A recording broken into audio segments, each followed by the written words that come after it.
The Royal Enfield Guerrilla may have come after the Himalayan 450, but it wasn't an afterthought, it was actually developed alongside it. Launching the adventure bike first before introducing the same Sherpa platform, but in a road-biased model.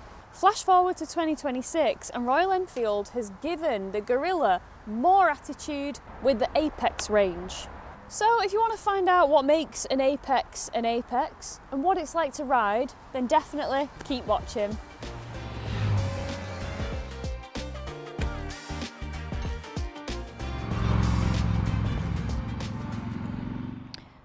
Right, ladies and gentlemen, boys and girls, in front of us we have Royal Enfield's 2026 Guerrilla 450 Apex.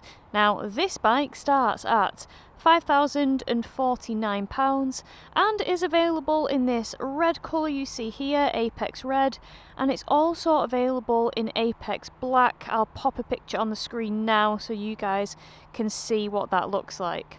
So if we take a look at the heart of this, we have the Sherpa engine. It is a 452cc liquid cooled single cylinder engine and it produces 40 brake horsepower at 8,000 rpm and 40 newton meters of torque at 5,500 rpm. It is a 6-speed gearbox.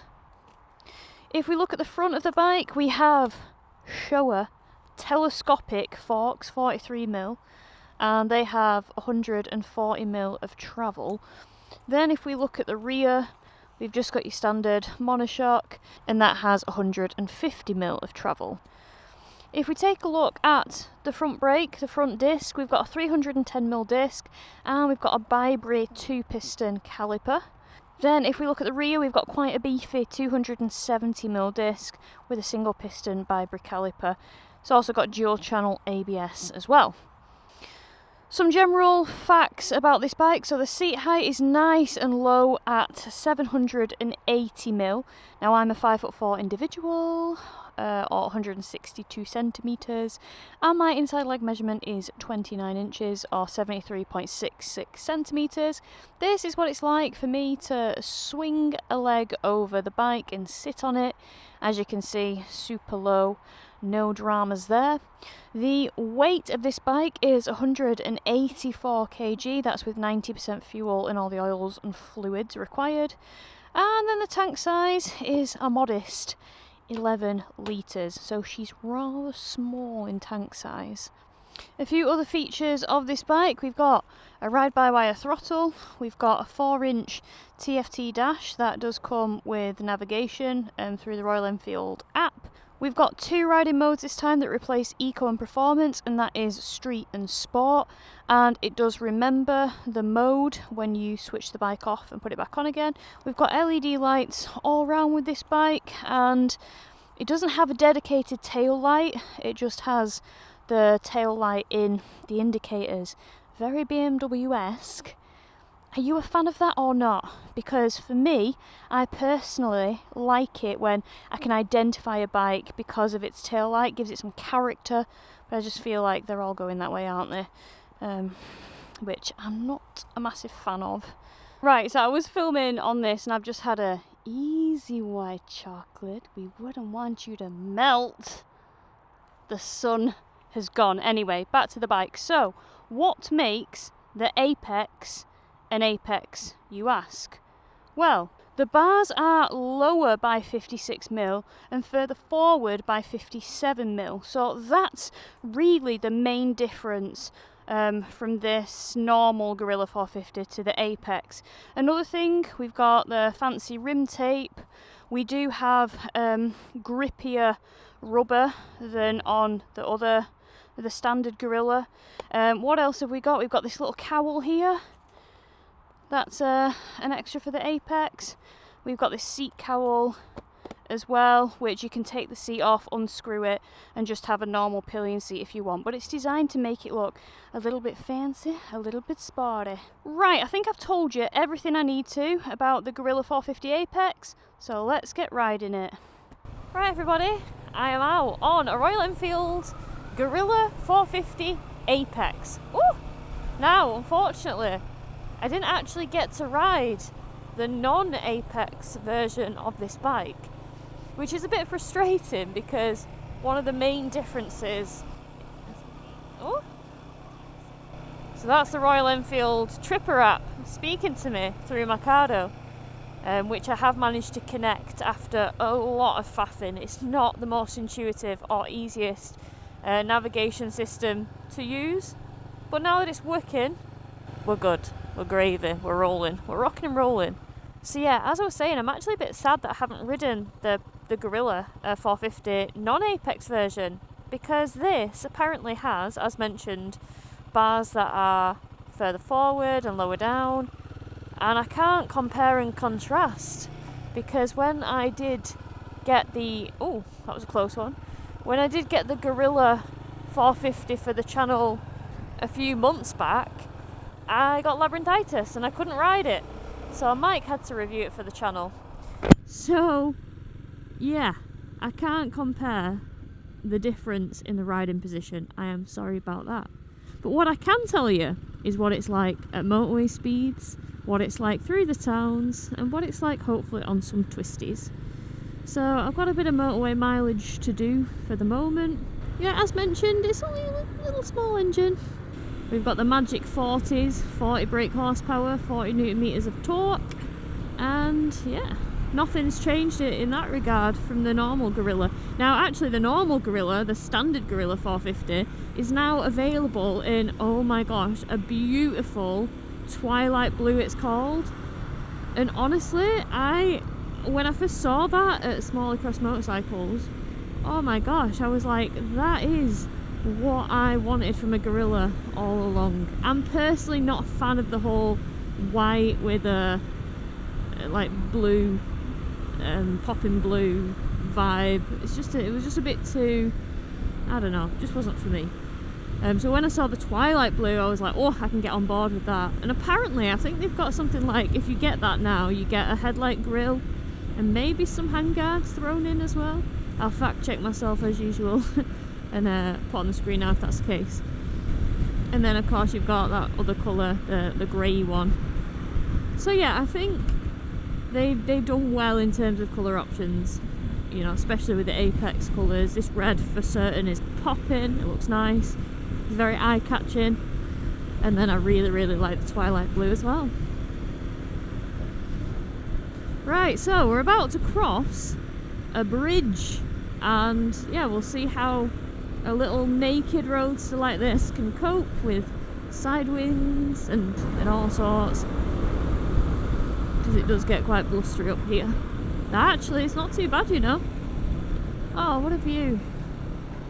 What a view. Over there, not so much. Trafford Centre. Chill Factor E, or is it? Oh, it's Snow Centre now. It's a Chill Factor E. It's had many names over the years. Kind of like the Reebok Stadium, Middlebrook Stadium, Reebok Stadium, Macron Stadium, Tough Sheet Stadium. Right, so hopefully we get the chance to go up to motorway speed now. The Royal Enfield app actually utilises Google Maps. Oh, I don't know if you heard that. Doo-doo. There is a speed camera ahead. Said speed camera is right there. I have to say, as somebody that has to get this motorway, and like the M61, M60, M62, honestly, the amount of average speed cameras I come across is absolutely preposterous. Anyway, we're not talking about that, we're talking about the bike. Oh, bumpy road. So suspension, pretty basic, but it is a £5,000 bike from Royal Enfield. So when I say basic, I mean we've got like no adjustability with it. You get on it, you ride it, and you deal with it. Obviously, a little bit of adjustability on the rear shock as usual. But one of the major changes to this as well is apparently you've got a much grippier, sportier tyre for more confidence-inspiring hooning, apparently. Oh, look at this! Let's actually get up to 70 miles an hour. Come on, mighty Guerrilla, you can do it. Oh, that's pretty gangster, I must admit. But yeah, on the motorway, I would say very unproblematic. Obviously, we don't have a screen or anything like that. We've got this little extra cowl on the apex, but it's about as much use as tits on a fish. In regards to wind protection, you just don't have any, and I'm very, very used to that as someone that rides naked bikes a lot. I like the clean airflow just hitting my chest, and just letting my upper body deal with it. One thing about doing motorway mileage and this kind of speed, sustaining it for a while. Now, I said I hadn't ridden the Guerrilla myself, however, I did go on a Royal Enfield trip to Scotland with my good friend Georgie Romes. Oh, so many bumps, you can hear it in my voice as I'm going over it. But yeah, I went on a trip to Scotland with Georgie Romes. I was on the Himalayan with a bigger tank, much bigger tank capacity, and Georgie had her 11-litre tank. And from a touring perspective, you know, you do have to be a bit mindful about filling up. And because I might not fill it right up full and then end up using a full tank with this, I'm actually going to consult with Georgie and see roughly how many miles to a tank she was getting on the Guerrilla, and I'm going to put it on the screen now. And this is as somebody that has done quite a few UK tours on the Guerrilla, so thank you for the input, Georgie. Very, very helpful. Because you are working with a little less torque than say the 650 counterparts, it does make me reconsider certain overtakes or like jumps into gaps that I would typically do, just because it doesn't have the same grunt, despite actually having similar power to some of the 650s. So we don't have a quick shifter or auto blipper or anything like that with this bike. I'm a fan of a fake shift, just shut off when you knock it up. But yeah, it doesn't come with that. It does come with a slipper clutch, mind you. Also, another thing that I do really like is this. We have a USB-C port in a very, very useful place, close to the bars.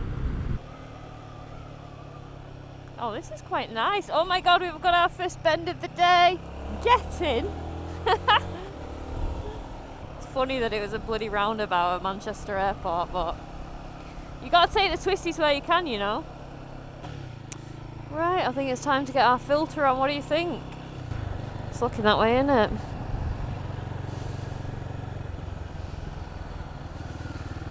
Thank you. Okay, this is sketchy territory when there are two big vehicles with the mirrors in exactly the same place. And these mirrors kind of stick out like little spaniel ears.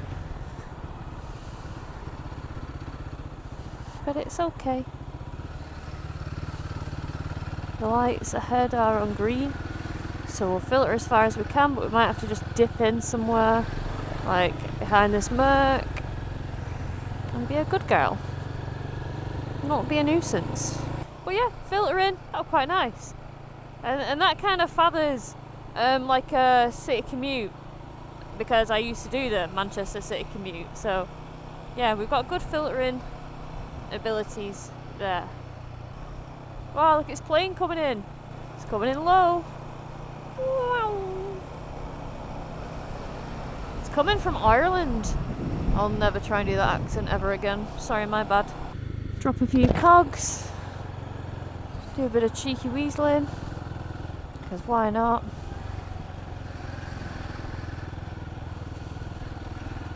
Give the scooterist a wave.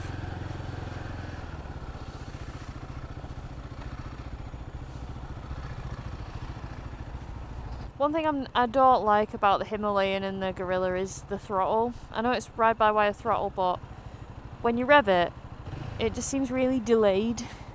But yeah, so far, it's showing that the nav on this is pretty good, and I don't actually often use navigation systems that come with bikes because it often involves downloading an app and stuff like that. Whoa, we got a bend, we got a bend! Oh my god, rapid! Right, I think I'll next pick this up when I've found some twisties, so bear with me. I'm trying, guys.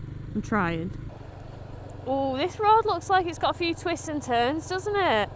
Even though we are in a 30 right now, it just sucks. But the road shows promise, so let's hope it opens up to a national. So we can actually have some fun flinging this bike around. Wait, that's what we want to see. I think it's a national. A very weathered national though. Well, off we pop. So no quick shifter, but again, just kill the throttle for a brief memento. The road's quite narrow, so we're not going to be a hero. But it's nice to actually open the bike up in a fun manner that's not the motorway. So we're going to just brake a little bit. Be a responsible adult for a change. There we go. Pick it back up. In a dip.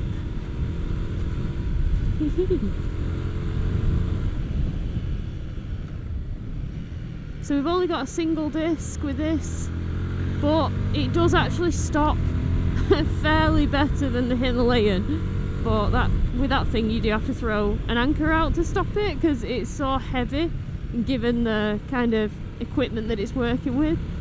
But with this it weighs a lot less, 184 kg with 90% fuel and all the oils, etc. So yeah, it certainly stops a lot easier. Hey, look at that! 5th gear. It stuttered a little bit, but it did alright. Looks quite narrow here, so we'll hold our horses, hang our fire. There we go, look at this. Yeah, oh wow, I don't think I've ever been here before. Oh my gosh, prepare for launch, prepare for takeoff. What the heck was that all about? Oh wow, this is beautiful! This is beautiful, beautiful, beautiful! Gorgeous! I would never have guessed these roads are here. Oh, okay. Yeah, this is fun. This is pretty fun. Given the fact that I have now ridden quite a few of the Triumph 400s, I do definitely feel that the Triumphs are a lot more vibraty. Can I say this?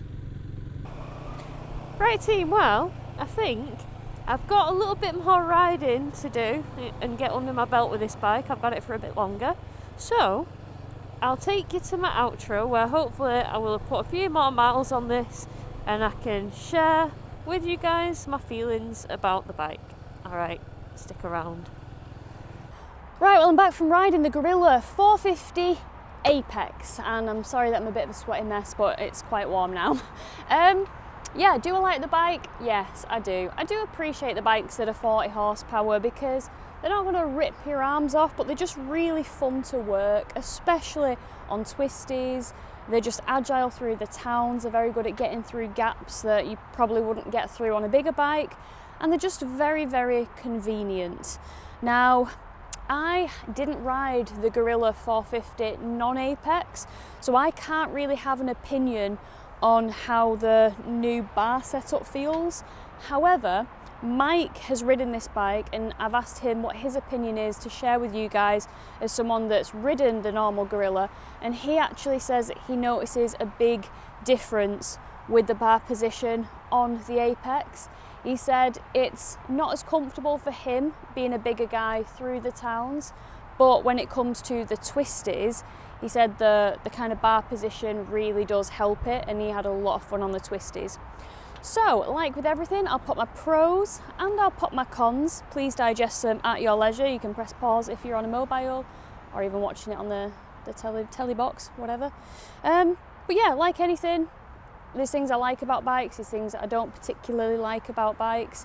I mean, I haven't ridden the Guerrilla as mentioned, but I went on a trip with Georgie Romes and she was on the Guerrilla whilst I was on the Himalayan 450, and the small tank can feel like a bit of a hindrance if you are riding with bigger tanks. But if you're just riding with like tanked individuals, then you should get on absolutely fine. It's just like managing expectations, isn't it, of how frequently you'll have to stop to fill it up. So I quite like this popping red scheme. I think it's really, really nice, but I do like the Guerrilla 450 in that twilight blue as well. Oh, I think that's really, really pretty.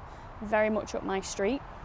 But yeah, do you guys like the Guerrilla 450 Apex? Do you own one? If you own one, please let me know how you're getting on with it, because I'm always curious to see real world and real riders' opinions of these bikes, particularly if you forked out your own sweet cash money for it. But yeah, hope you've enjoyed this. I've enjoyed filming it, as always. Get to ride a motorcycle, it's just a dream, innit? And yeah, I'll catch you all on the next one.